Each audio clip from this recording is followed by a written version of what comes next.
এদিকে আলু উৎপাদনে দেশের অন্যতম জেলা জয়পুরহাটে ভরা মৌসুমেও আলুর কাঙ্ক্ষিত দাম না পাওয়ায় লোকসানে কৃষকরা।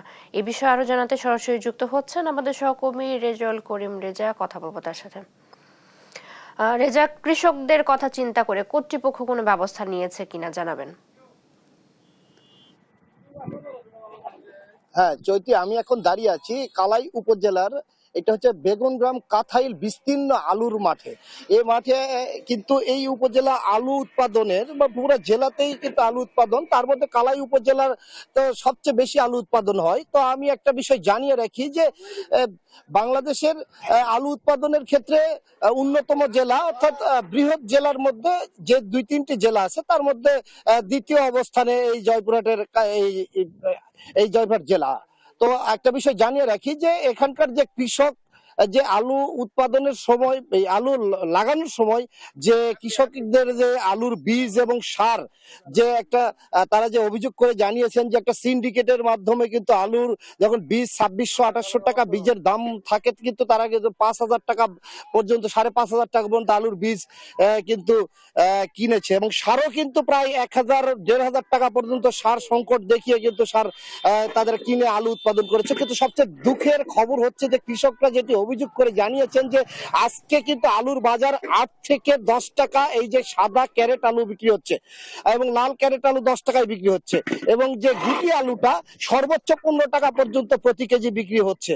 তো সর্বোপরি বলা যায় যে কৃষকরা যখন আলু লাগায় তখন তারা বেশি দামেই পড়ে যায়, অর্থাৎ 1 বিঘা আলু লাগাইতে কিন্তু তারা যেটি জানিয়েছেন যে 40 থেকে 50,000, 55,000 টাকা পর্যন্ত আলু 1 বিঘাতে লাগাতে তাদের খরচ হয়। কিন্তু এখন আলু বিক্রি হচ্ছে আপনার, তারা যেটি জানিয়েছেন 20 থেকে 30,000 টাকার মধ্যে। তো তারা বলছেন যে এই যে মোটামুটি একটা লোকসানের মধ্যে কিন্তু তারা এই আলু বিক্রি করছেন। তো আমি একজন এখানকার ব্যবসায়ীর সঙ্গে কথা বলে জানতে চাই যে আসলে আপনি তো আলু ব্যবসায়ী, জি, আলুর বাজার কম কেন?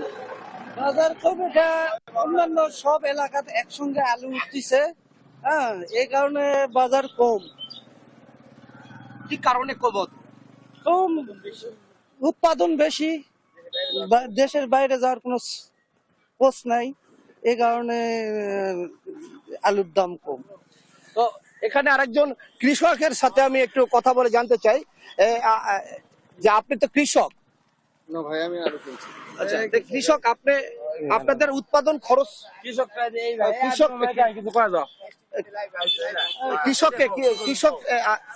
আপনি জানাবেন যে আলু আসলে আপনারা কত টাকা আপনাদের খরচ হয়েছে আর কত টাকা বিক্রি হচ্ছে? আমাদের 1 বিঘাতে জমিতে প্রায় 50 থেকে 55,000 টাকা খরচ, আর আমরা আলু বিক্রি করতেছি বর্তমানে 25 থেকে 28,000-এর মধ্যে। এরকম আমাদের অনেক লস, 20 থেকে 22,000 টাকা প্রতি বিঘায় লস আমাদের। আমরা কৃষকরা নাই, আমরা ওই যে আলু লাগানোর সময় বীজও কম দামে পাই না, সারও কম দামে পাই না। সিন্ডিকেট সব জায়গায় সিন্ডিকেট। আমাদের আলু বিক্রি করার সময় সিন্ডিকেট। আজকে আলু 8 টাকা কেজি পাওয়া যাচ্ছে এখানে জয়পুরহাটে, এখনো 8 টাকা কেজি পাওয়া যাচ্ছে আলু। তাহলে আমরা কৃষকরা কোথায় যাব? কেন কম বিক্রি হচ্ছে? এটা এখন আলু উৎপাদন একেতে বেশি, দ্বিতীয়ত সরকার বিদেশে যেতে দিচ্ছে না। বিদেশে যদি আমদানি করতে কিংবা ইনপুট করতে, তাহলে হয়তো আমরা আরো হয়তো 2 টাকা লস থেকে বাঁচতাম।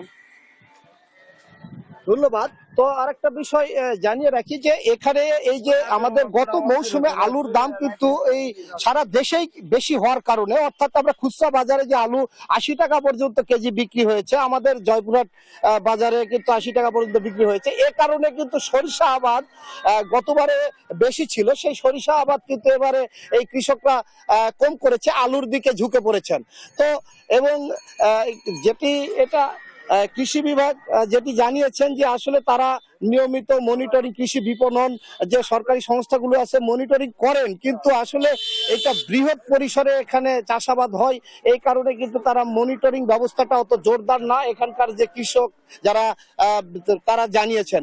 তো সর্বোপরি বলা যায় যে কৃষকরা কিন্তু অনেক ক্ষতিগ্রস্তের মধ্যেই, তারা যে অভিযোগ করেছেন যে ক্ষতিগ্রস্তের মধ্যে আছেন, তারা এই ফসল তুলে তারা কিন্তু মজুত করে রাখতে পারছেন না। কারণ কি, যে তারা এই ফসলে বিক্রি করে তারা ধান লাগাবেন। এবং পাশাপাশি আরেকটা বিষয় আমি জানিয়ে রাখি যে কোল্ড স্টোরের যে ভাড়া, অর্থাৎ মজুত করার জন্য এখানে 17টি জেলায় কোল্ড স্টোর আছে। এই 17টি কোল্ড স্টোর কিন্তু যে ভাড়া, এবারে কিন্তু কোল্ড স্টোর ভাড়া বেশি হয়েছে।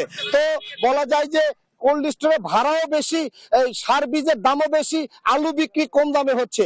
এই ছিল আমার জয়পুরহাট থেকে এই আলুর বাজার পরিস্থিতি নিয়ে সর্বশেষ। রেজা, ধন্যবাদ আপনাকে। আমাদের সাথে জয়পুরহাট থেকে যুক্ত ছিলেন সহকর্মী রেজল করিম। রেজা।